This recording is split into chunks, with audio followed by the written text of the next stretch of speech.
même, alléluia. Il nous aime quand même, alléluia. Oh, malgré les critiques, malgré un pied dedans, un pied dehors. Ne soyez pas un pied dedans. Il nous aime quand même. Dieu, tu es comment parfois, je me demande. Tu es comment, Seigneur? Seigneur Dieu de gloire, tu es comment, Seigneur Dieu de gloire? Tu nous aimes quand même. Tu nous aimes quand même, Seigneur. Tu as pris ton temps éternel, Dieu, pour nous, Seigneur Dieu de gloire. Parfois je me dis, Seigneur a tellement de choses. Tellement de choses à faire. Tellement de problèmes à résoudre. Mais s'il est là, s'il est là, c'est parce qu'il nous aime, alléluia. Il a pris son temps pour nous, alléluia. Merci Jésus. Merci Seigneur. Merci Rabbi. Merci Seigneur. Nous allons quand même un peu continuer à louer le Seigneur. Alléluia. Amen. Nous allons continuer. Nous te louons. Alléluia. Nous allons dire, Seigneur, nous te louons, tu es Dieu. Amen. Nous te louons, qui tu es Dieu, Seigneur. Nous te louons car tu es Dieu. Alléluia. Amen. Merci Seigneur. Moi, parfois des mots me manquent. Parfois, on est de dire, non, j'ai dit là à la place. Mais je dis, Seigneur, si mon français est comme ci, comme ça, mais laisse-moi te dire simplement que tu es Dieu. Que tu es Dieu, Seigneur. Aux instants, dans toute situation, Seigneur, tu es Dieu. Tu es Dieu. Et il faut que je chante, Seigneur, que tu es Dieu, Seigneur. Je ne veux pas arrêter, Seigneur, de ne pas dire, il faut, Seigneur, chanter, Seigneur, prier, Seigneur, pendant 1 heure, 2 heures, je ne sais pas. Il faut te dire seulement que tu es Dieu, Jésus.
Ton feu, Seigneur. Ton feu, Seigneur Dieu de gloire. Nous voulons ton esprit, Seigneur Dieu de gloire. Le Saint-Esprit en ces lieux, Jésus. Nous voulons être remplis, Jésus. Remplis-nous, Seigneur, de ton esprit, Seigneur. Seigneur, ton esprit peut nous conduire, Seigneur Dieu. Ton esprit, Seigneur, nous conduit, Jésus. Seigneur, ton esprit nous montre un bon chemin, Seigneur Dieu de gloire. Seigneur Dieu de gloire, ton esprit nous ouvre les yeux. Seigneur, ton esprit, Seigneur, nous ouvre les oreilles, Seigneur, pour entendre et comprendre, Seigneur Dieu de gloire. Ton esprit nous ouvre nos pensées, Seigneur. Jésus, merci, Seigneur, pour ton esprit. Seigneur Dieu de gloire, tout doucement, Seigneur, nous allons préparer notre cœur. Seigneur Dieu de gloire, je veux, Seigneur, que mon cœur soit disponible. J'insiste, Seigneur. J'ai besoin, Seigneur Dieu de gloire. C'est le dernier jour du séminaire, Jésus. J'ai besoin, Seigneur, que je sois complet, Seigneur Dieu de gloire. Jésus, que je puisse recevoir, Seigneur Dieu de gloire, et pour ramener, Seigneur, chez moi à la maison. Seigneur Dieu de gloire, j'ai besoin que, Seigneur, mes enfants éternels, Dieu de gloire, Seigneur Jésus, puisse contribuer, Seigneur de gloire. Mon mari, Seigneur de gloire, la même chose. Merci, Seigneur. Ma famille aussi, Seigneur. Mon entourage, mes amis, Jésus. Merci, Seigneur. Seigneur, que le chien les liens soient conduits. Merci. Jésus Christ. Alléluia. Merci, Seigneur. Merci, Jésus.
Your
to give you praise.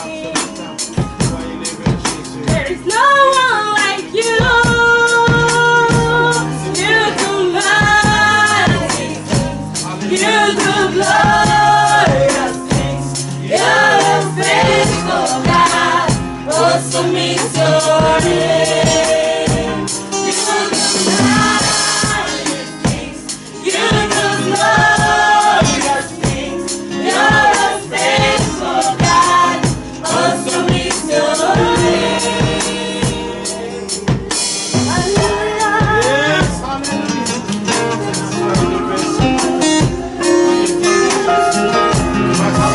Merci Seigneur. Merci Seigneur pour ta parole, Jésus. Alléluia.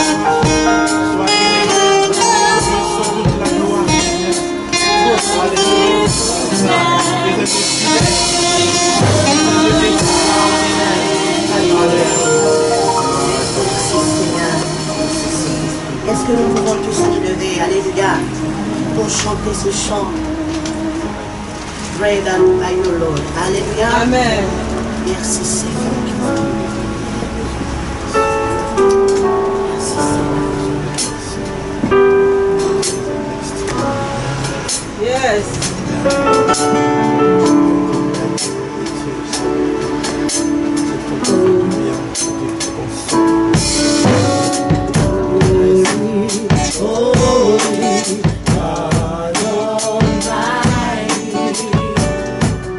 It's a privilege to worship.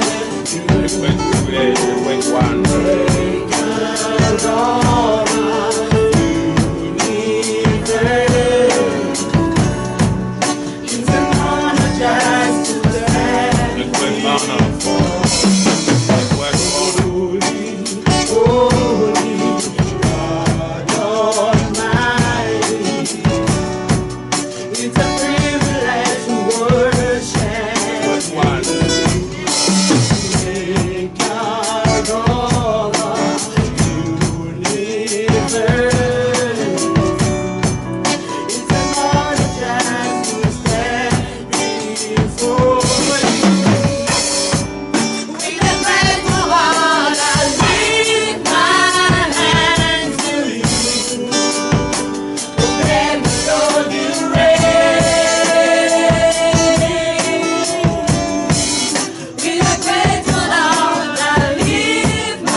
Merci Jésus.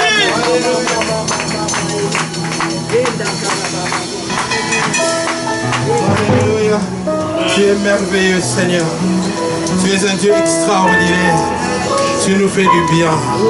Et dans ta présence, il y a d'abondantes joies. Comment ne pas te louer, Seigneur? Comment rester indifférent, Seigneur, face à ta grandeur, face à ta splendeur, face à ta puissance? Comment rester indifférent, Seigneur? Te bénissons. Tu es un Dieu grand, tu es un Dieu bon, miséricordieux, lent à la colère. C'est toi qui mets fin au combat. C'est toi qui brise les chaînes. C'est toi qui nous délivre, qui nous relève, qui nous restaure, qui nous ressuscite. Oh, acclamons Jésus très très fort ce matin. Alléluia. Acclame-le, acclame-le, acclame-le, acclame Jésus. Et acclamons Jésus. Alléluia. Il est digne. C'est un Dieu merveilleux. C'est un Dieu merveilleux. À lui seul soit la gloire. À lui seul soit la gloire. À lui seul soit la gloire. Amen. Pour nous asseoir, bien-aimés. Dieu est merveilleux. Prenez place. Alléluia. Gloire à Dieu. Alléluia. Gloire à Dieu. Bien-aimés, je vous salue tous au nom du Seigneur. Amen. Alléluia. Je suis en train de vous dire bonjour ce matin. Dites-moi un bon Amen. Amen. Je sache que vous êtes là. Amen. Alléluia. Amen. Dieu est merveilleux, bien-aimé. Il n'y a pas de meilleur endroit que dans sa présence. Amen. Alléluia. Alors ce matin, nous accueillons ici à la Nouvelle-Jérusalem de Cortonberg. Nous sommes à notre troisième jour de cette conférence sur le combat spirituel. Et aujourd'hui, nous voulons le couronnement. Amen. Alléluia. Amen. Nous voulons le couronnement de ce qui a été commencé à cela depuis vendredi. Nous sommes là dans la présence de Dieu. Et ça nous fait tellement du bien. Alors je n'ai pas à vous présenter l'orateur de ce matin parce que vous le connaissez très bien. Si vous êtes comme moi, vous le suivez régulièrement. Le pasteur Roland Dallot vient de Kinshasa. Si jamais vous ne le connaissez pas, il vient de RDC Congo. Il a été pasteur à l'église Philadelphie et maintenant il est le responsable de Dallot Ministry. Alors, nous voulons simplement accueillir le serviteur de Dieu en acclamant le Seigneur.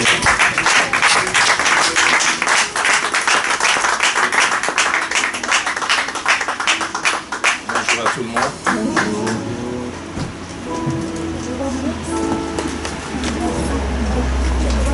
Au fond de mon cœur, un grand merci à notre Dieu qui a rendu possible finalement que nous puissions avoir ces programmes. J'ai dit finalement parce que c'est ceux qui étaient là vendredi ont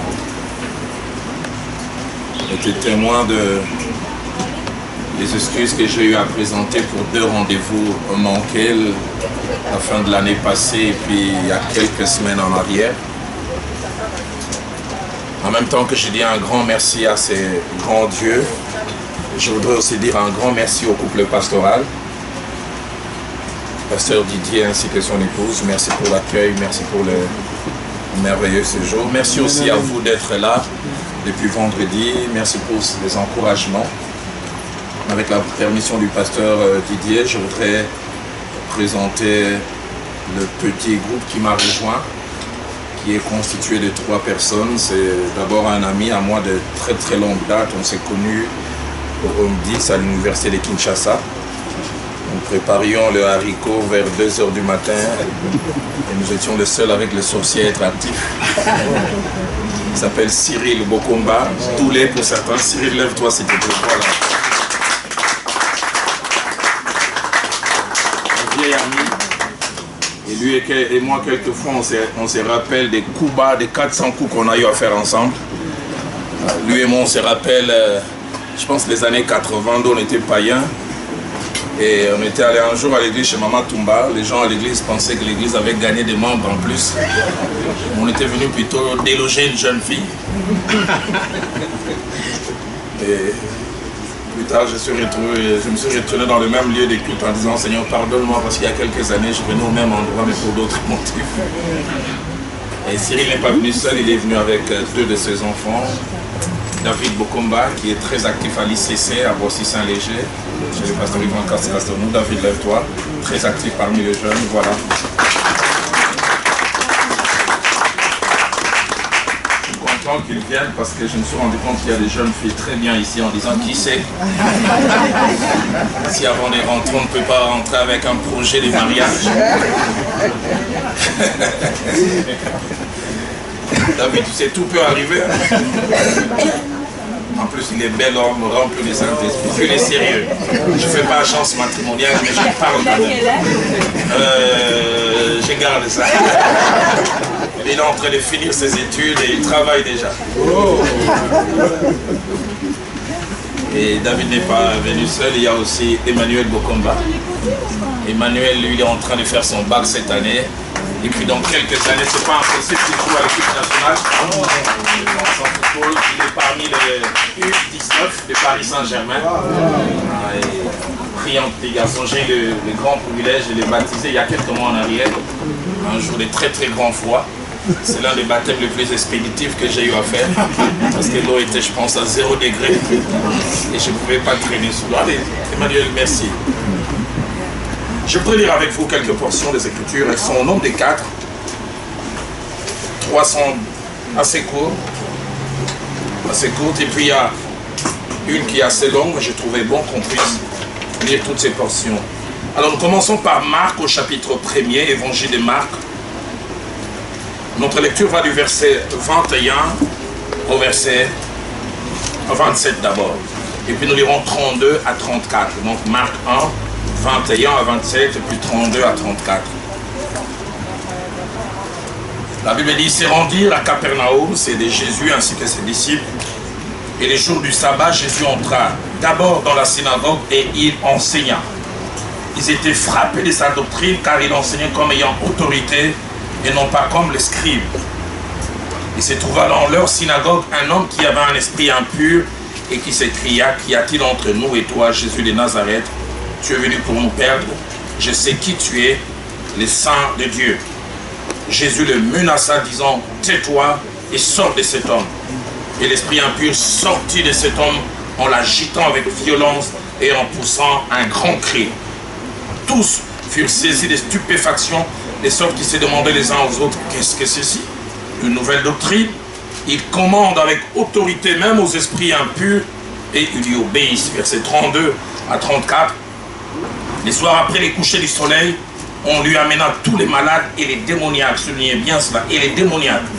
Et toute la ville était rassemblée devant sa porte. Il guérit beaucoup de gens qui avaient diverses maladies. Et soulignez encore, il chassa aussi beaucoup de démons. Il ne permettait pas aux démons de parler parce qu'il les connaissait. Nous lisons aussi l'évangile de Marc, toujours, cette fois-ci au chapitre 5. Et notre lecture va du verset 8 au verset 15e. Car Jésus lui disait, sors de cet homme esprit impur. Et il lui demanda, quel est ton nom? Légion est mon nom, lui répondit-il, car nous sommes plusieurs. Et il les priait instamment de ne pas les envoyer hors du pays.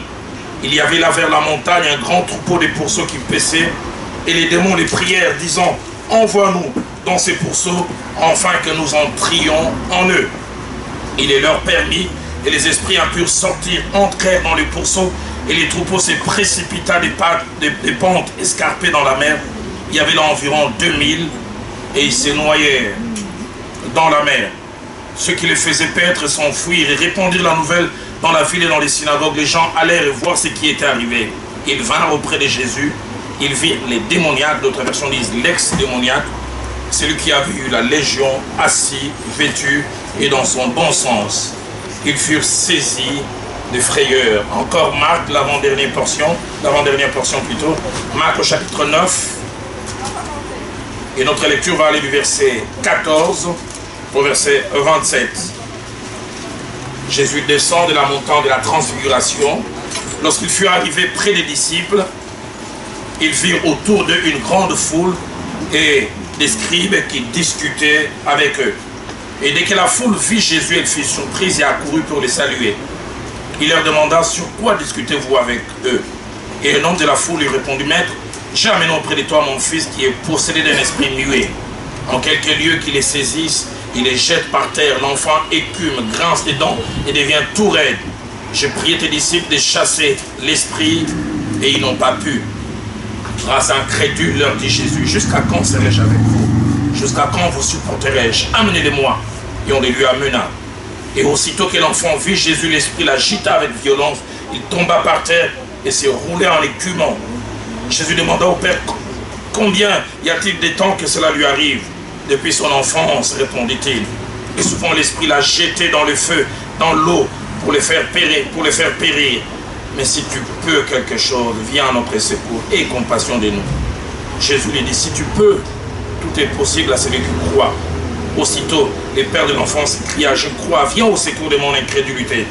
Jésus, voyant accourir la foule, menaça l'esprit impur et lui dit, l'esprit muet et sourd, je te l'ordonne, sors de cet enfant et n'y entre plus.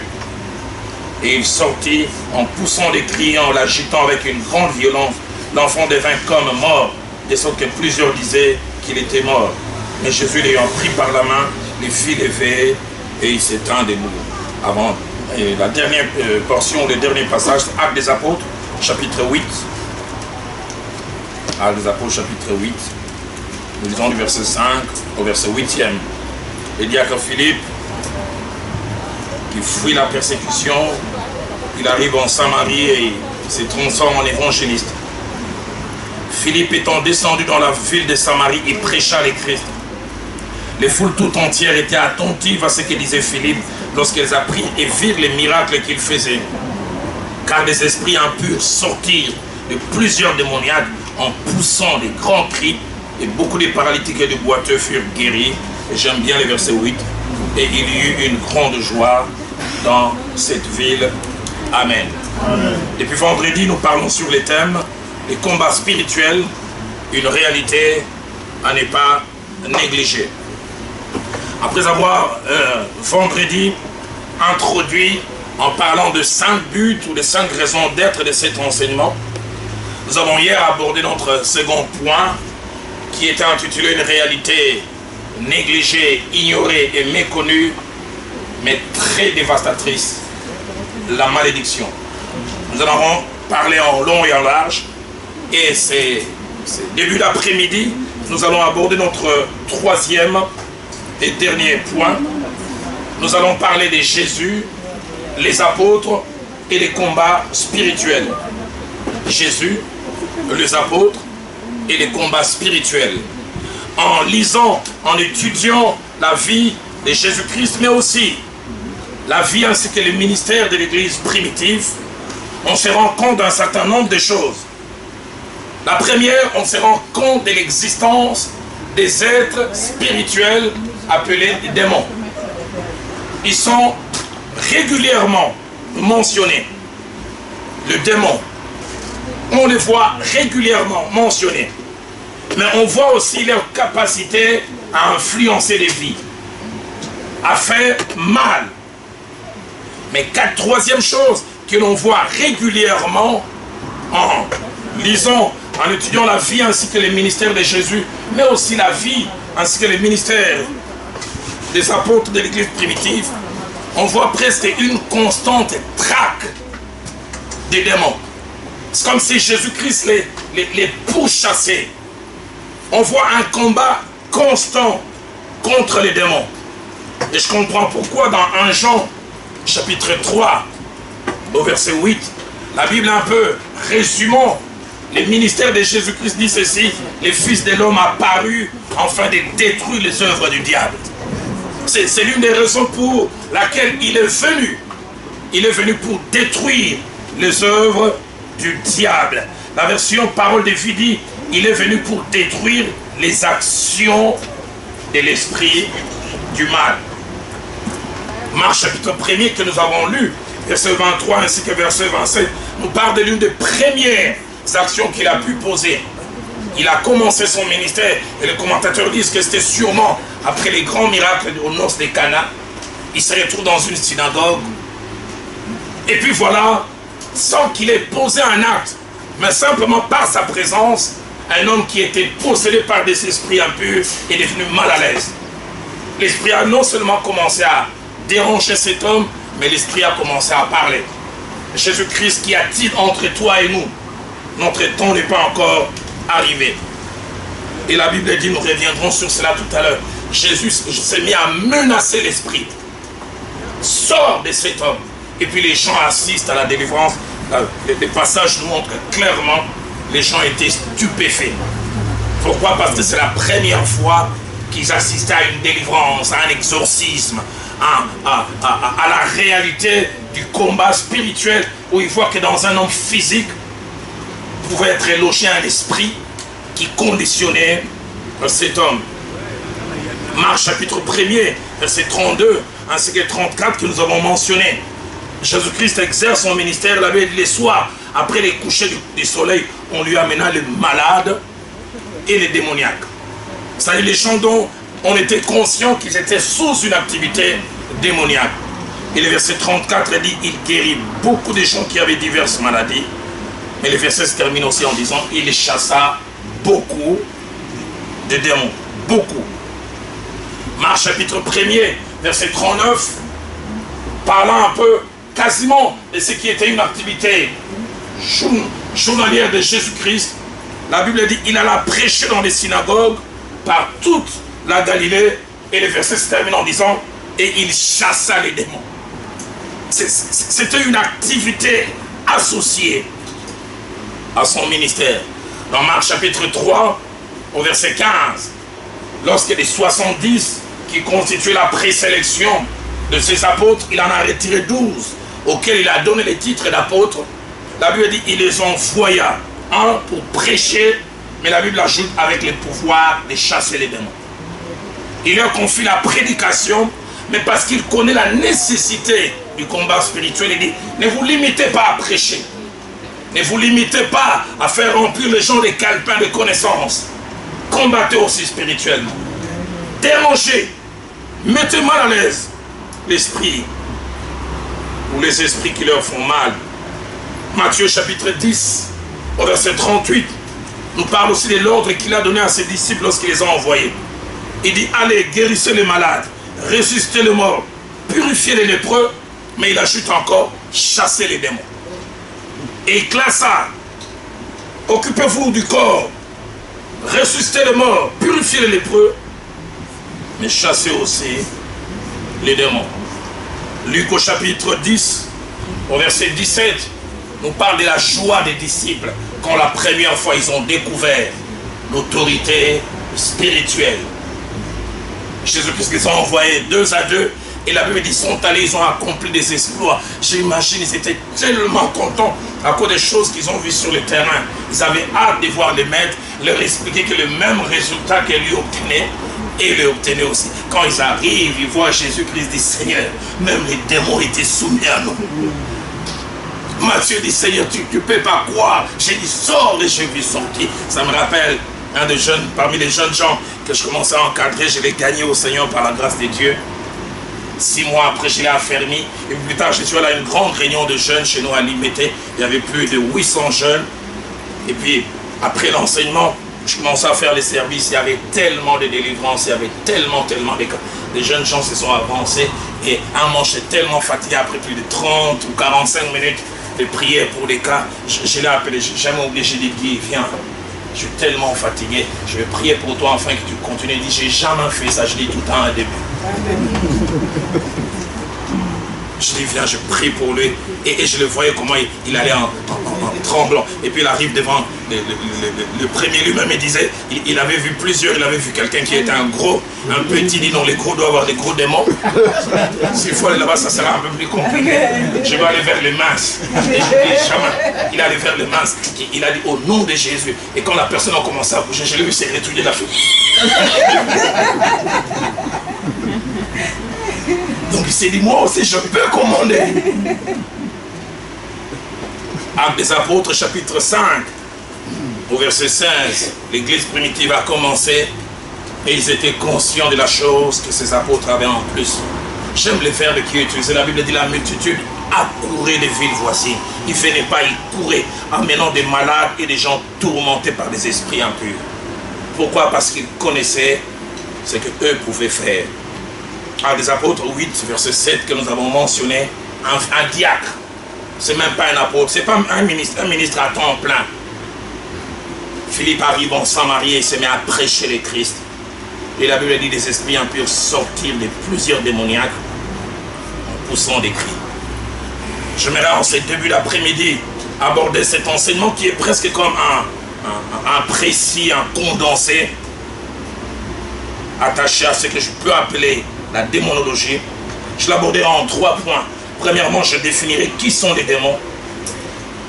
Et puis je parlerai des 11 choses importantes à connaître concernant les démons. C'est 11, c'est beaucoup, mais je vais y aller. Condensé, j'entends que je dis 11, alors on est là jusqu'à 20h. Et puis je vais conclure avec une mise au point, ou même une double mise au point, et mise en garde concernant le démon. Qui sont les démons? 3 petites choses rapidement. Les démons sont des êtres spirituels ou des esprits, mais sans corps. Des êtres spirituels sans corps, mais qui sont sous l'autorité du diable. La Bible les appelle aussi les anges déchus, ceux qui ont accompagné le diable dans sa rébellion. La Bible utilise bien d'autres termes, les esprits méchants, esprits impurs, les démons quelquefois tout court.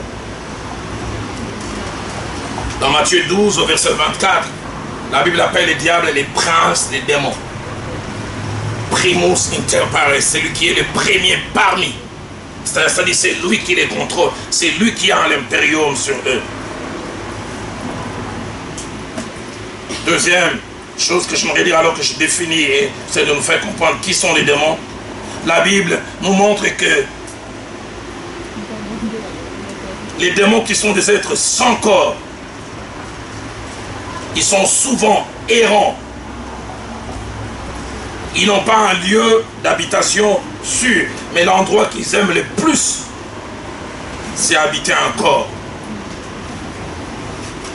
Quelqu'un a dit en enseignant sur la démonologie, comme les Sénégalais à l'époque disaient voir Paris mourir, comme tous les Quinois à Kinshasa rêvent Mikili.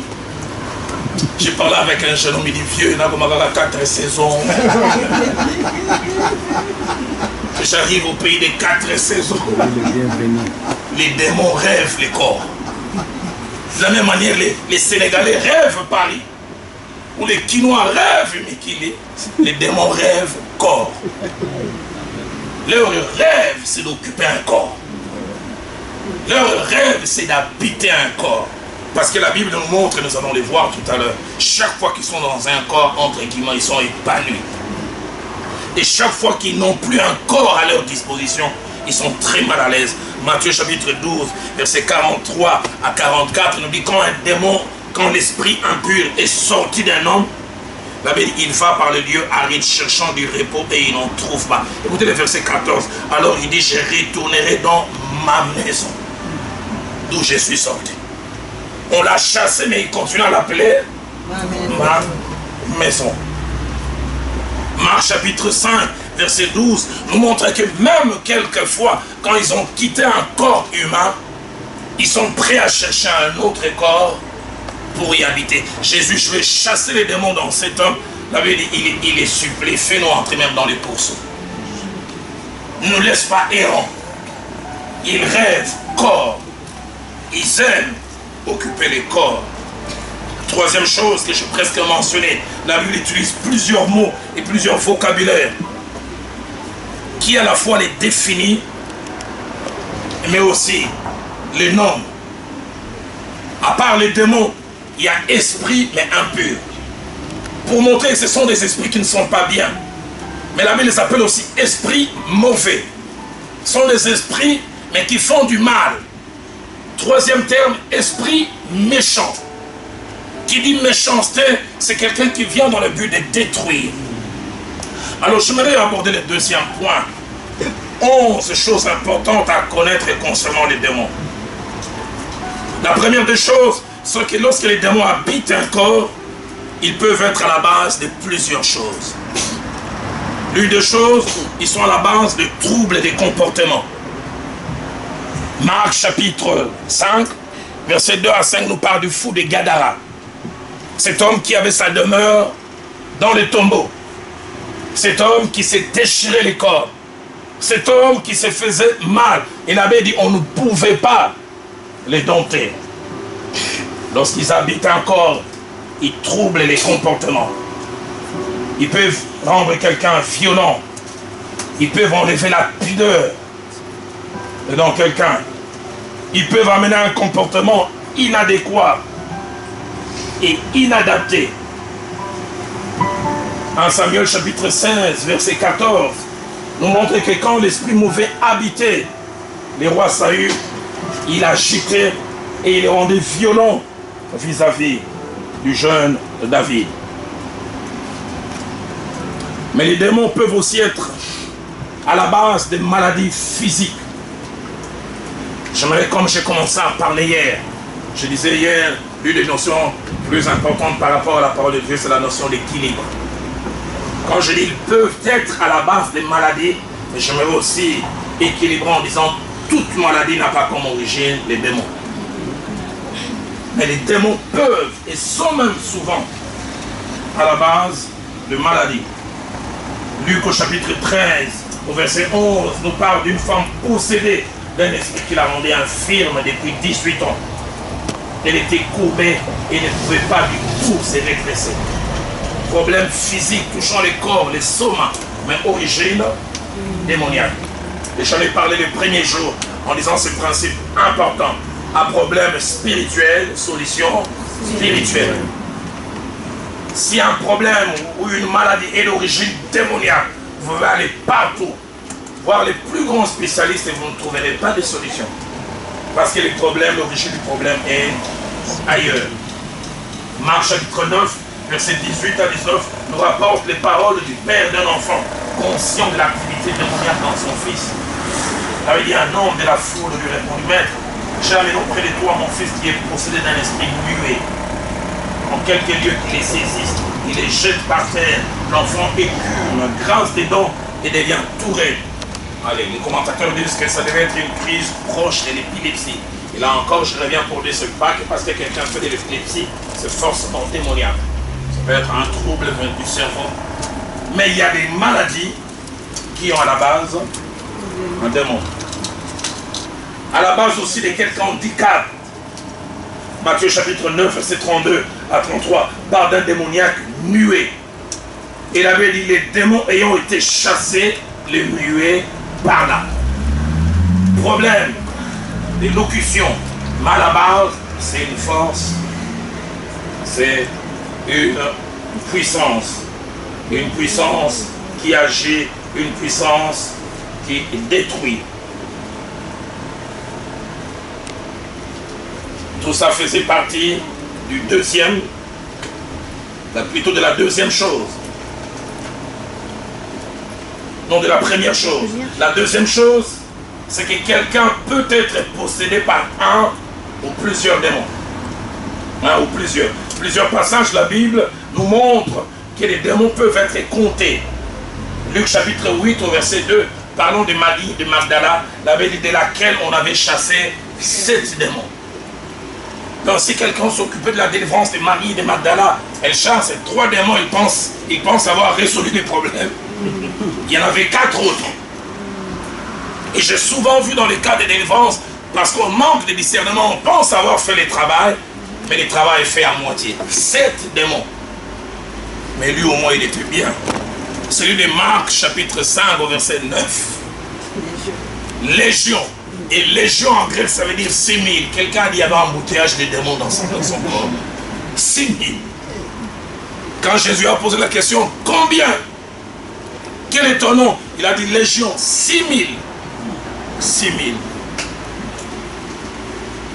Il y a quelque chose souvent qui, à la fois m'étonne dans ces récits, mais aussi est un encouragement.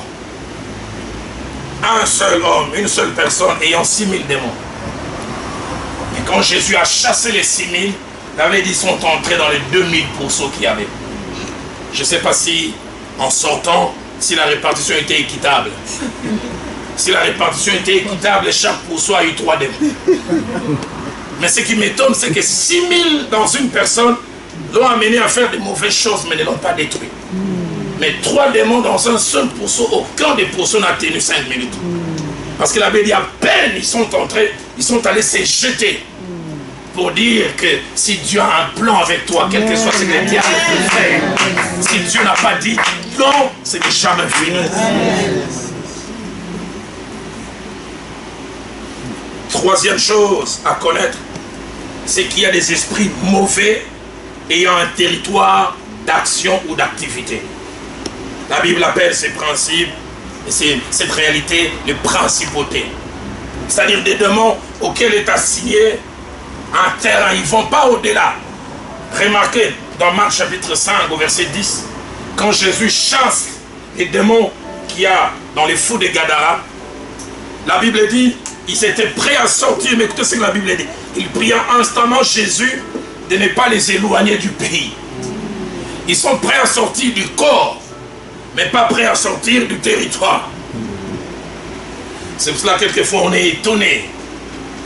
Quelqu'un arrive dans un territoire, dans une contrée, dans une commune, son comportement change. Pourquoi? Parce qu'il est en confrontation avec les démons. Je vois ça souvent chez nous, pour ceux qui connaissent un peu Kinshasa. Tu arrives à Matete, tous les jeunes gens veulent être catcheurs, bagarreurs. Mais tu arrives à Banda, l'impudicité avec I majuscule. Tu arrives à Kitambo, des joueurs de dames. Ils ont 35 ans, ils se marient jamais. Ils engrossent, même ils ont des jumeaux en engrossant. Et qu'ils jamais les toits paternels, simplement entre les sébattre, vous n'en regardez. Barbu comme un bouc, il marche. C'est un esprit. Il y a des contrôles aujourd'hui comme au Barumbu, quand tu arrives, même si tu es aveugle, tu sais que l'impudicité règne ici. C'est Sodome et Gomorrhe, les Kinois appellent ça. J'ai souvent circulé. Tu arrives à l'est du pays, l'inceste est terrible. L'inceste comme jamais. L'alcoolisme, certains, l'alcool est comme les petits déjeuners. À 5 heures déjà, ils s'y mettent. Je suis allé une fois prêcher en Mbandaka chez nous. À 6h30, j'ai fini ma dévotion. Je tire de fenêtre, une dame était en train de se laver et puis elle me disait, ya Ophélie, c'est gratuit. Et puis elle a dit, ma casse, n'a yoka. T'as loupé ma discute. Ça dépend de toi, tu peux discuter les prix. Impudicité comme jamais. Dans Daniel chapitre 10 au verset 13, la Bible nous parle de l'ange qui dit à Daniel, dès l'instant où tu as commencé à prier, ta prière a été entendue. Amen. Et il dit, les princes de Perse. Il y a un prince, je ne sais pas quel est le prince de Kortenberg. J'ai appris à prononcer Kortenberg. J'arrivais pas à vous. À chaque contrée, il y a un esprit. Un esprit qui contrôle et qui domine, qu'il nous faut savoir. Quatrième chose à savoir, c'est que la plupart des fois, certains ou la plupart de ceux qui sont possédés n'en sont pas conscients. Et ça, c'est l'une des stratégies du diable. Il aime enlever toutes les traces. Il est bien présent, agissant, mais il ne veut pas que l'on sache. Enfin, qu'il continue à faire son sale travail. Cinquième chose, c'est qu'il y a une différence entre deux activités démoniaques qu'il nous faut connaître. Il y a une différence entre l'oppression et la possession. Quand il y a oppression, il y a une activité externe, mais une activité externe intense pour pousser à faire. Mais quand il y a possession, l'activité est interne. Les démons n'exercent plus son activité de l'extérieur, ils exercent du dedans. Dans 1 Chronique chapitre 21, verset 1er, la Bible nous montre que même David, l'homme selon le cœur de Dieu, a connu une oppression. Écoutez ce que la Bible dit, Satan excita David à faire les dénombrements. C'est comme s'il manquait d'épée. Fais-les, fais-les. Pourtant, il savait que Dieu ne voulait pas.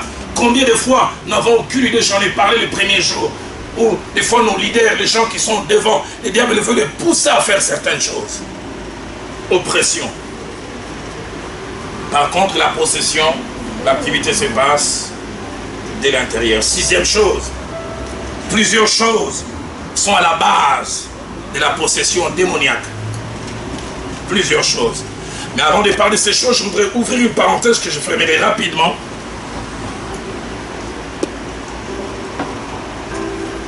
C'est que tout non-chrétien ou tout païen n'est pas forcément possédé, mais est susceptible d'être possédé. Parce que la vraie protection contre la possession, c'est quand on a Christ. Quand on n'a pas Christ, on est comme une parcelle non clôturée. Il peut nous toucher n'importe quand. Et parmi les choses qui sont de portes ouvertes pour la possession, il y a premièrement la pratique de fausses religions.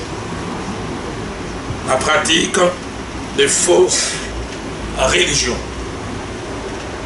Deuxièmement, il y a la pratique de l'occultisme. Et je n'aimerais pas faire une liste ici de l'occultisme. De toutes ces choses qu'on nous fait miroiter. Et ces gens, ils sont hyper malins. Ils savent de plus en plus comment présenter des appâts. Ils vous disent faire ceci, aller dans cette science ésotérique, c'est pas incompatible avec la foi chrétienne. Tu peux à la fois continuer à prier et faire cela. Et deuxième appât, ils aiment beaucoup utiliser ceux qui ont entre guillemets réussi, percé dans l'histoire. Tu sais, même Abraham Lincoln était dedans. La plupart des grands, Obama, dedans. Les gens ne réussissent pas au hasard. Ils vous font miroiter. Dans 1 Corinthiens chapitre 10, au verset 20, la Bible nous demande de ne pas être en communion avec les démons. Je n'ai jamais oublié un homme qui était dans une science ésotérique, je n'aimerais pas citer les noms ici. Et puis on lui avait donné un miroir. Au travers de ce miroir, on lui a fait faire les premiers exercices qu'on fait faire. On lui fait prendre conscience qu'il n'a pas un seul corps, qu'il y a deux corps. Un corps physique et puis un corps astral. Il me dit les premiers exercices qu'on lui donne, il se regarde devant les miroirs et puis on lui dit, dis à l'autre toi-même, retourne-toi. Alors que lui, c'était pas retourné. Il a vu, celui qui regardait au miroir s'est retourné. Oh. On dit, tu n'as pas qu'un seul corps. Tu as un autre corps astral. Et j'oublie jamais les jours où il est venu, on a cassé ce miroir, il a entendu des voix des gens commencer à crier. Et il s'est dit, je pensais avoir simplement à faire un miroir. Les jours où il a décidé d'être baptisé, de descendre dans les eaux du baptême. Le lendemain matin, il est venu me voir à 6 h, il dit, pasteur, j'ai vu 7 nains et 3 h du matin qui me frappaient, pourquoi tu veux nous quitter? Il dit, les jours où j'ai signé pour rentrer, je n'avais pas vu des nains. Mais c'est les jours où je vais quitter que des nains viennent m'attaquer. Ça me rappelle un bar à Kinshasa, on disait l'entrée est gratuite, mais la sortie est payante. C'est souvent ça avec l'occultisme. Entrée gratuite. Mais quand on veut quitter, on se rend compte que c'est pas si facile que ça. Troisième porte ouverte, pratique des fétiches.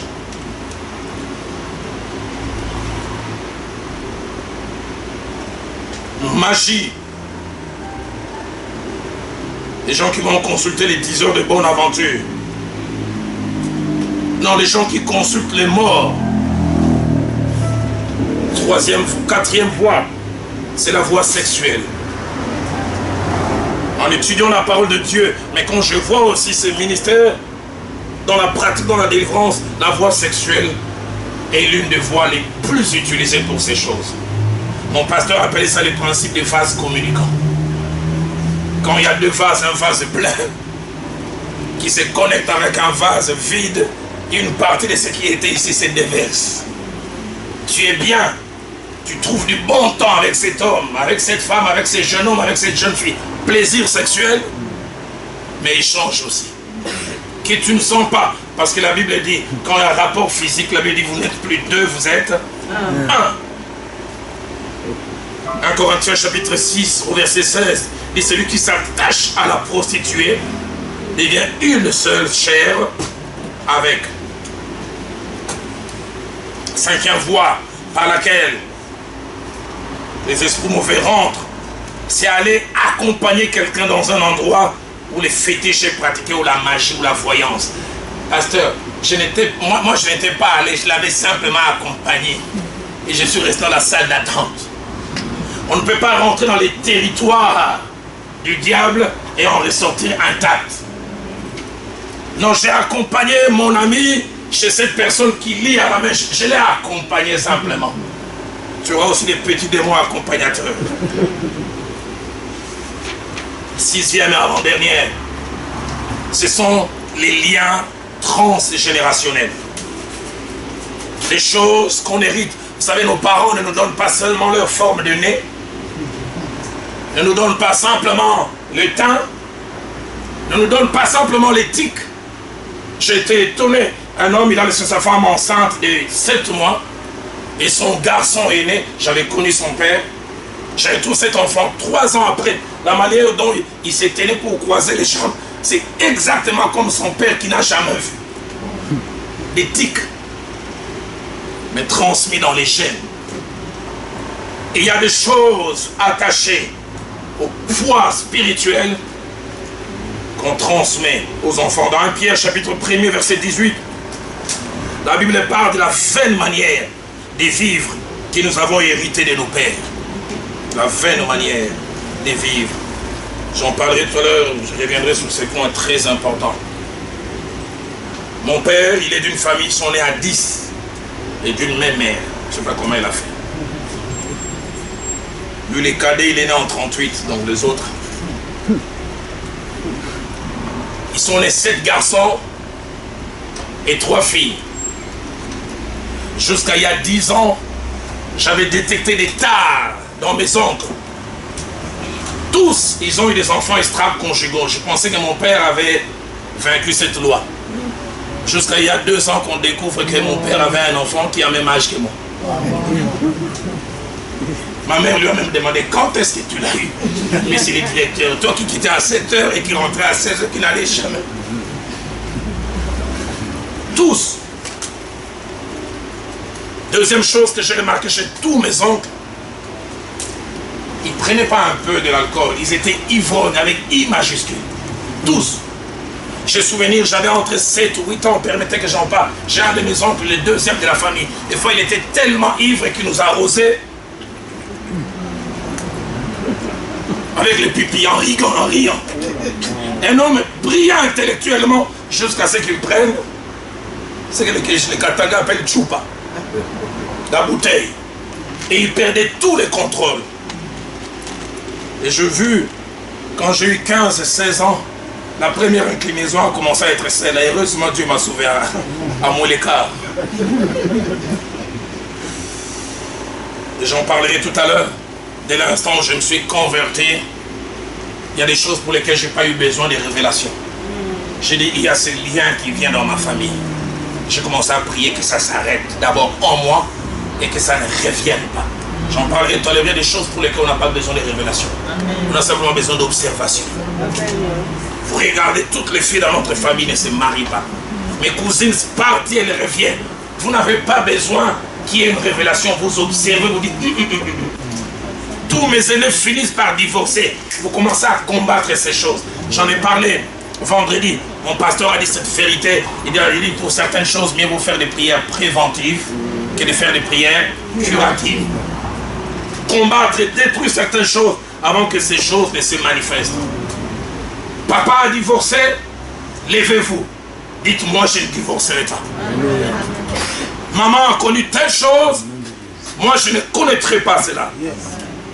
J'ai lu un livre écrit par un psychologue chrétien, un merveilleux livre, dont le titre était La répétition des scénarios familiaux plutôt. Étonnant de voir les enfants d'ivrognes deviennent ivrognes. Ceux qui ont été exposés à certaines choses reproduisent les mêmes tares.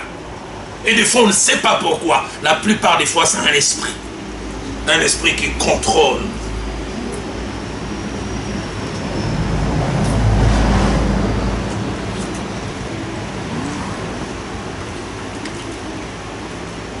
Et une dernière des choses, c'est les cultes des morts. Les cultes des morts. J'encourage souvent les enfants de Dieu. Quand il y a deuil, il y a douleur, mais faites attention aux émotions. Surtout chez nous à Kinshasa. Papa Dengo Kegaraboy, battez l'arbitre. Papa, tel que tu es parti, prends soin de nous. On parle au mort. Très très dangereux. 1 Samuel chapitre 28, versets 7 à 8, on parle du grand roi Saül qui est tombé dans ses pièges. Dos contre les murs, il ne savait plus comment trouver la victoire devant ses ennemis. Il est allé chercher les concours d'une femme qui s'adressait aux morts. Alors tout ça, ça faisait partie de la 6e chose. Plusieurs choses sont la base des possessions démoniaques. 7e, on peut être possédé et sous une activité démoniaque, et non seulement ne pas les savoir, mais c'est quelqu'un d'autre qui peut en être conscient. Et quand je dis quelqu'un d'autre, ça peut être soit un serviteur de Dieu, soit un enfant de Dieu aguerri. C'est pourquoi il est très important, et j'en ai parlé un peu hier, que l'Église cherche des dons spirituels. Les dons spirituels nous rendent capables de voir ce que l'œil ne voit pas. Et connaître ce que l'on ne peut pas connaître. De saisir ce que l'on ne peut pas saisir. Parce que comme je dis, il arrive que les gens eux-mêmes ne savent pas. Actes des Apôtres chapitre 16, versets 16 à 17, Paul est en train de prêcher et il y a une jeune femme qui devinait, qui disait des choses. Les gens disaient sûrement il a un don particulier. Mais après quelques temps, Paul a eu un discernement. Ça, c'est l'esprit de Python. Et il a dit, esprit, sors. Combien de gens sont possédés et ne le savent pas? Une jeune fille, 4 fois elle a connu des ruptures de fiançailles. Et chaque fois la base des ruptures, ses fiancés lui reprochaient une chose, elle parlait très mal. Un lui a dit même, toi tu n'as pas une langue, tu as un couteau. Quand tu parles, tu veux blesser, tu veux humilier. Et on se retrouve à cette réunion de la jeunesse. Samedi, la réunion finie, on se met à prier, à parler avec elle et dit, j'arrive pas à comprendre comment ce scénario ne fait que se répéter. Les jeunes gens parlent et tous me reprochent la même chose. Un ami qui était avec nous alors qu'on était en train de prier saisit. Il dit, je ne connais pas ta famille, mais l'Esprit de Dieu me montre que vous êtes nés à 2. Il y a d'abord ton grand frère, et entre ton grand frère et toi, il y a eu 10 ans. Maman n'a pas eu d'enfant. Et maman, comme ça arrive souvent en Afrique, a commencé à chercher par tous les moyens à avoir un enfant. Et ta maman est allée avec un féticheur. Elle a donné un nom, j'oublie, un nom du Bas-Congo. Et il dit, au fait, c'est partant de ces pratiques que tu es né. Et l'esprit qui était à la base de cette grossesse a dit, elle ne se mariera jamais. Elle aura un mari, mais un mari spirituel, qui est le féticheur. Et j'oublie jamais, dès qu'on a commencé à prier en citant les noms de ces féticheurs, elle est tombée. Et cette jeune fille, mince comme un clou, mais elle avait une force inimaginable. Quand on voulait prier pour elle, elle faisait ça des gens costauds, comme vous voyez comment je suis costaud là. On était des côtés, on n'arrivait pas à comprendre comment quelqu'un d'aussi mince. Et la délivrance finie, nous avons rejoint à sa maison. On a vu sa maman, on lui a demandé, tu te souviens de telle personne féticheur? Elle a dit oui. Est-ce que tu as fait des fétiches pour avoir cette... Oui. Mais tu sais que ça a été une porte ouverte. Combien de gens sont sous une activité démoniaque, ils ne le savent pas. Je prie que s'il y en a ce début d'après-midi, que Dieu puisse s'en occuper. Amen. 8e chose, c'est qu'une possession démoniaque peut s'arrêter. Mais elle peut s'arrêter à 2 conditions. Premièrement, si l'activité démoniaque est démasquée. Et deuxièmement, si l'esprit ou les esprits sont confrontés, mis sous pression. Marc chapitre 1, verset 27 que nous avons lu. Ces démons a quitté cette personne dans la synagogue parce que la Bible dit Jésus le menaçait. J'insiste sur ces termes, menacé. Et j'aime aussi ce que l'avait dit dans Marc chapitre 1, verset 25. Il avait dit qu'il menaça les démons disant tais-toi et sors de cet homme. La version Alfred Kouane dit il ordonna sèchement. Les démons, on le menace. On leur donne des ordres. On ne vient pas supplier, comme j'ai entendu quelqu'un dire, il y a des monstres au lieu du Mako. Grand frère démon, si tu veux sortir, sors. Je suis allé dans une église et j'ai compris combien l'enseignement est très très important. Une dame tombe sous l'effet des esprits démoniaques et une diaconesse. Et ayant l'air d'une sainte, il dit, Seigneur, toi-même viens la toucher, délivre-la. On ne voit pas ça dans la Bible. La Bible dit, menacer, commander, donner des ordres. Elle était sincère, mais dans sa sincérité inefficace. Oh Jésus, toi seul peux délivrer.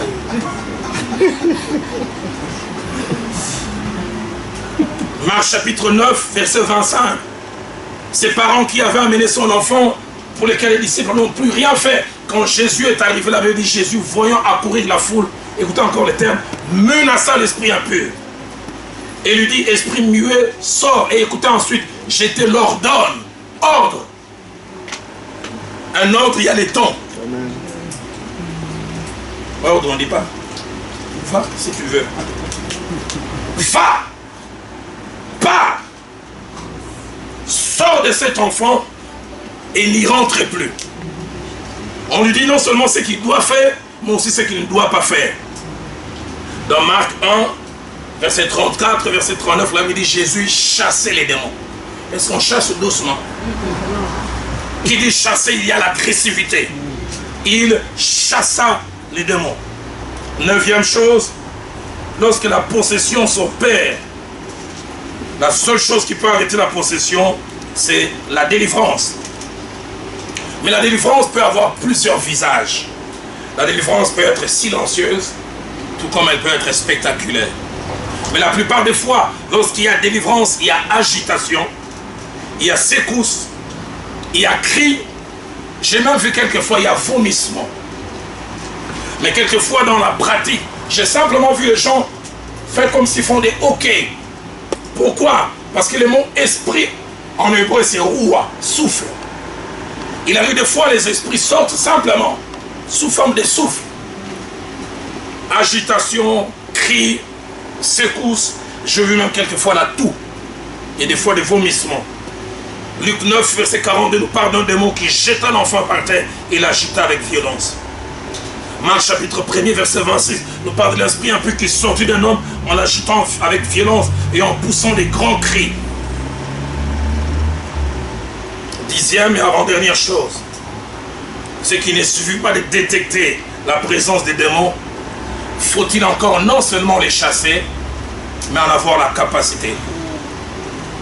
Il arrive que les personnes sincères veulent s'occuper des démons, veulent les chasser, mais ils n'arrivent pas pour plusieurs raisons. Première raison, par manque de vie de Dieu. Deuxièmement, par manque d'enseignement et de coaching. On n'a pas été enseigné comment ça se passe. Et troisièmement, par manque de connaissance de notre position et de nos droits en Christ. Quand Jésus enseigne à ses disciples, il dit, voici les miracles qui accompagneront les pasteurs, n'est-ce pas? Les miracles qui accompagneront les référents. Non, les bishops alors. Mais les miracles qui accompagneront ceux qui auront cru. Et il dit, en mon nom, ils chasseront les démons.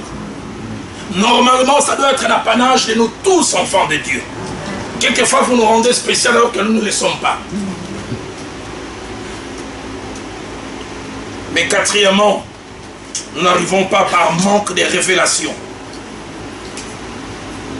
Manque de révélation. Il y a des choses que j'ai connues dans la délivrance, des fois que je ne sais pas enseigner.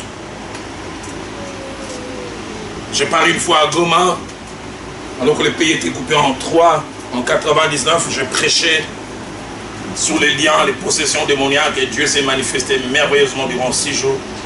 Et la semaine qui a suivi, je n'ai eu que des cas de délivrance. Et j'oublie jamais un mardi. On m'amène un cas de délivrance, j'étais avec 2 jeunes gens, l'un est en Espagne aujourd'hui, l'autre je pense au Danemark. On commence à prier depuis 9 heures jusqu'à 12 heures. Les démons ne sortaient pas. Alors, il arrive souvent quand les démons n'arrivent pas à sortir, nous prions que la personne revienne à la lucidité. Là, le démon sort, il ne sort pas. Revient à la lucidité, il ne revient pas. Il est dans cet état. Moi, j'ai essayé toutes les techniques connues parce que j'étais le leader. Je n'arrive pas, j'ai jamais oublié. Je suis allé m'asseoir, les démons commencent à me dire, alors Roland Dalo, tu es fatigué? Viens. Il m'humiliait ces démons. Roland Dalo, le match n'est pas fini. Viens. Je disais, Seigneur, j'ai utilisé toutes les techniques. Je ne sais plus que faire. Ah, c'est pour ça qu'il est bon que nous soyons à l'écoute de Dieu. Combien de fois Dieu veut nous parler, mais il entend l'appareil de votre correspondant, soit éteint, soit hors de périmètre cellulaire. J'ai entendu distinctement des choses que je ne sais même pas des fois expliquer. L'Esprit de Dieu m'a dit, prends tes deux doigts, mais simplement au niveau du cou, c'est là où il se repose. C'est mon côté cartésien, je dis, oh. Je viens simplement de... Ah! Comment tu as su que j'étais ici? J'ai dit à Rigala, yo Sakanara. Toi tu blaguais. Et j'oublie jamais, quand les démons est sorti, les jeunes gens qui étaient avec moi, ils m'ont dit à Rigala, viens dans l'osa somme.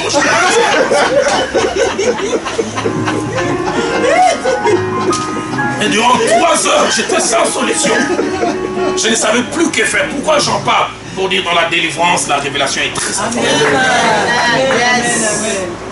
Très important. Être à l'écoute de Dieu. Marc chapitre 9, versets 17 à 18. Jésus-Christ avec 3 disciples monte sur la montagne de la transfiguration. Il laisse 9. Vous savez, les gens, quand on leur délègue les pouvoirs, ils sont contents. Jésus, avant de partir, il dit, nous 3, nous allons à la montagne. Désormais, c'est vous qui représentez l'équipe. Jouez tous les rôles que nous... Et je m'imagine quand le père de l'enfant vient, ils sont pleins d'assurance, amenez-le. Même si Jésus n'est pas là, nous on est là. Et ils ont commencé, rien n'est marché. Les minutes sont devenues des heures. Jusqu'à ce que ses papas leur disent, si ça ne marche pas, laissez simplement, on va attendre Jésus. Et dès que Jésus descend, il a entendu un bruit.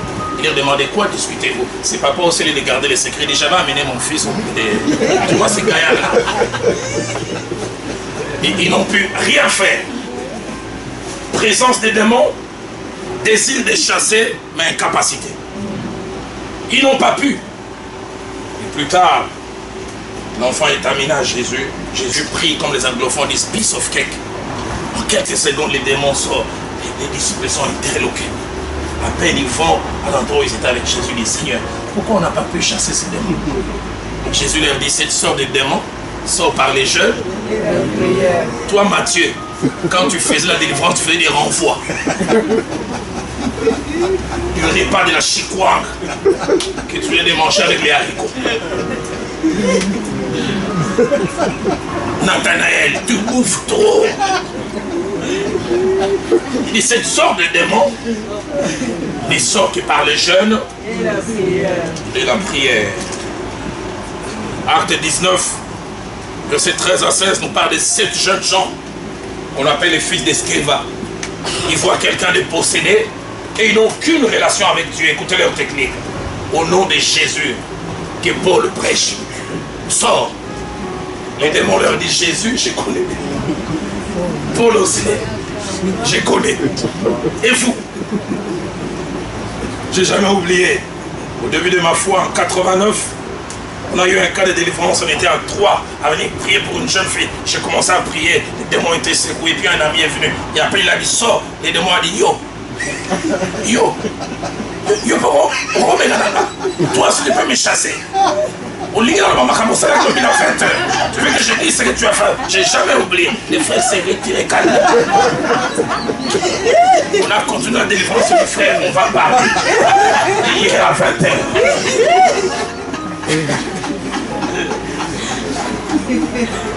Sans être omniscient, des fois ils connaissent des choses. Des choses des fois qui nous rendent incapables.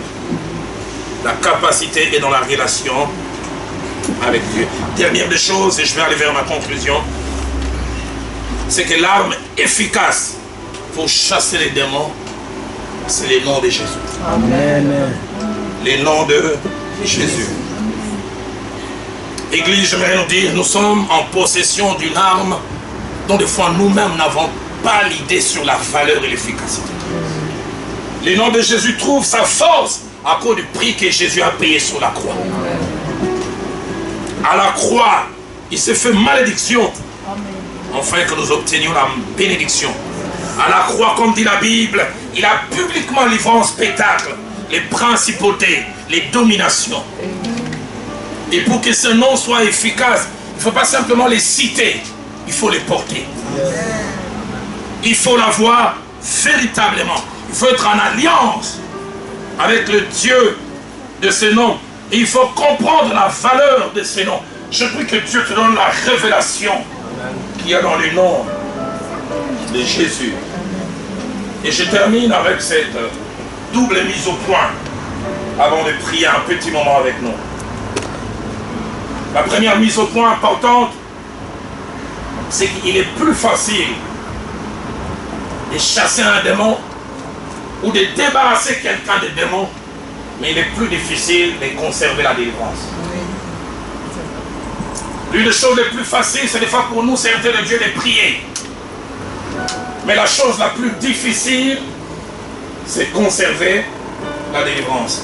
Pasteur Didier, quand j'étais jeune dans le ministère, je faisais des délivrances des fois à tuteur, sans discernement.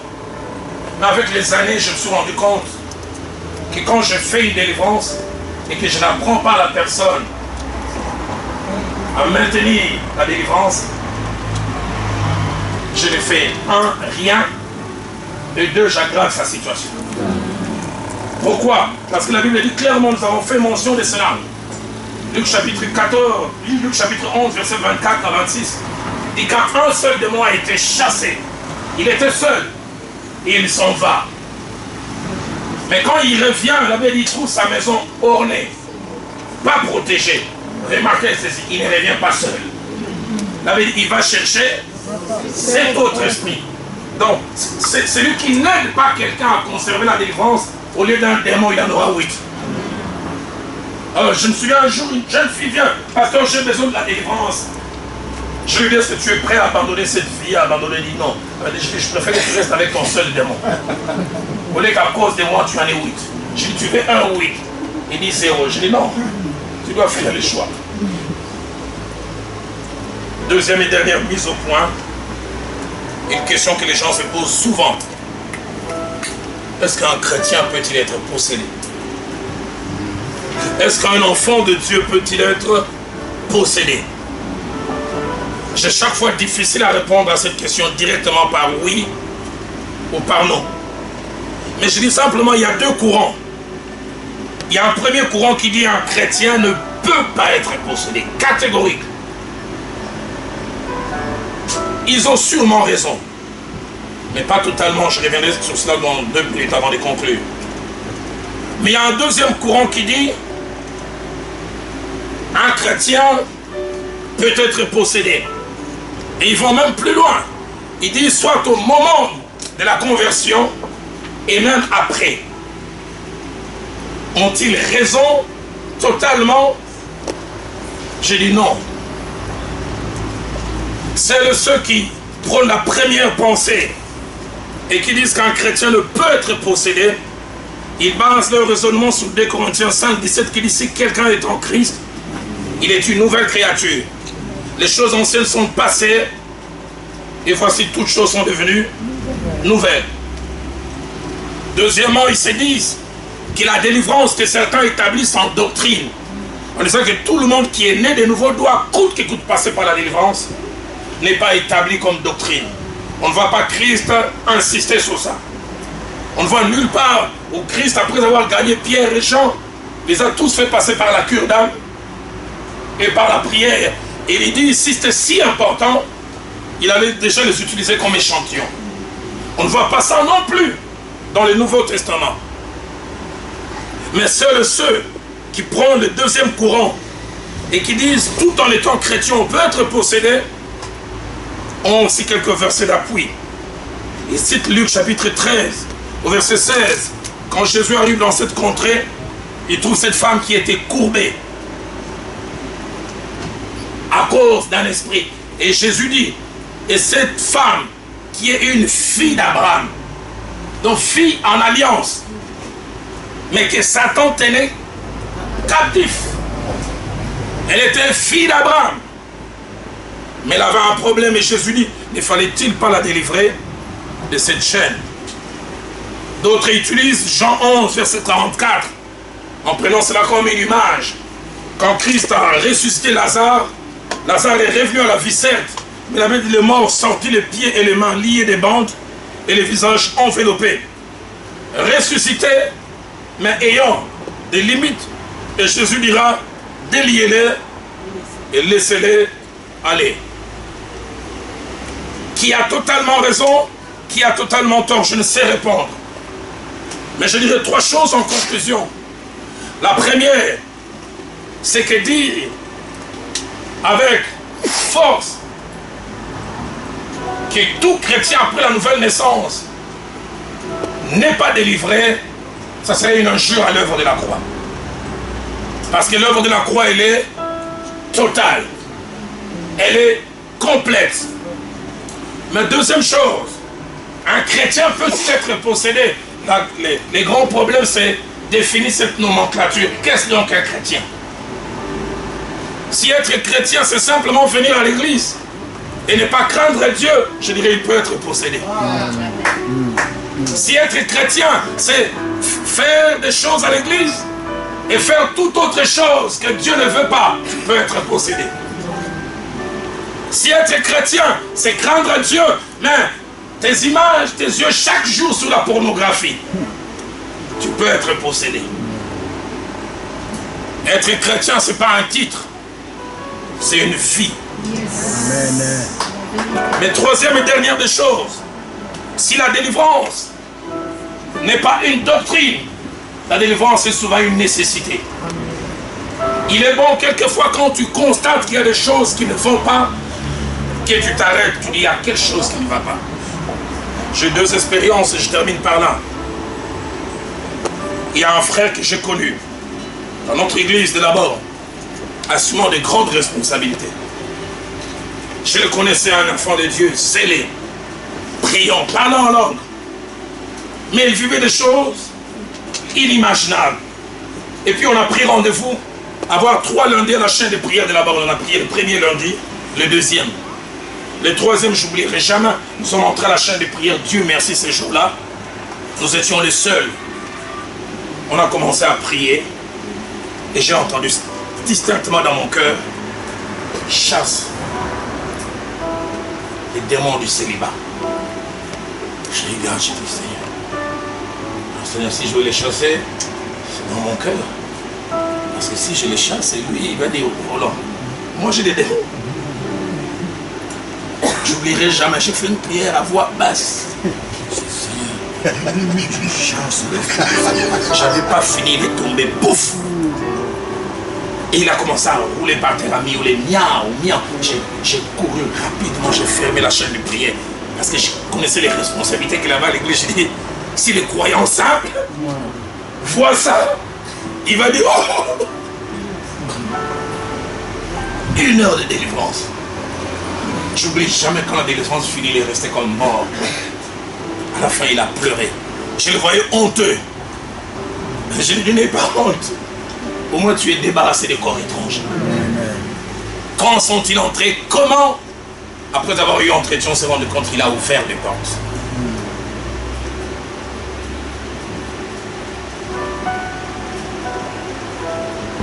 Deuxième des choses, ça c'est un cas qui m'a très longtemps dérangé.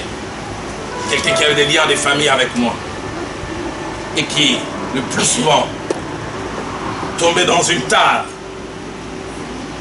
Il sentait comme si sa volonté était liée. Mais je savais à la fois qu'il était bon chrétien. Et il m'a dit, alors qu'il m'a accompagné à une délivrance, il m'appelle Yah Roland, grand frère Roland, il dit, tu sais quoi, quand tu as commencé à chasser ces démons, moi-même j'ai senti que je voulais tout. Oh, je t'ai accompagné pour la délivrance. J'ai dit, Seigneur, je ne tombe pas ici. Lui-même m'a dit, sinon l'équipe est pour là. Sinon l'équipe va connaître une défaite. Quand on a fini la délivrance, il dit, tu sais quoi, le même démon que tu chassais, je le sentais bouger. Et je l'ai amené à la maison. À peine on est arrivé, j'ai ordonné la même chose. Manifestation. C'est pour cela que j'ai dit, Je ne peux pas dire catégoriquement que tout ce qui vient à l'église, entre guillemets, chrétienne, ne peut pas être... Parce que dans la pratique, j'en ai vu. Je voudrais, en ce jour, nous prier de nous lever. Durant juste quelques minutes, nous allons prier. Il y a ces vieux cantiques d'autrefois. J'aimerais que la chorale m'aide à les chanter. Jésus-Christ est Seigneur. Il est sorti du tombeau libre et Seigneur. Tout genou fléchira. Toute langue confessera que Jésus est Seigneur. On peut m'aider à les chanter.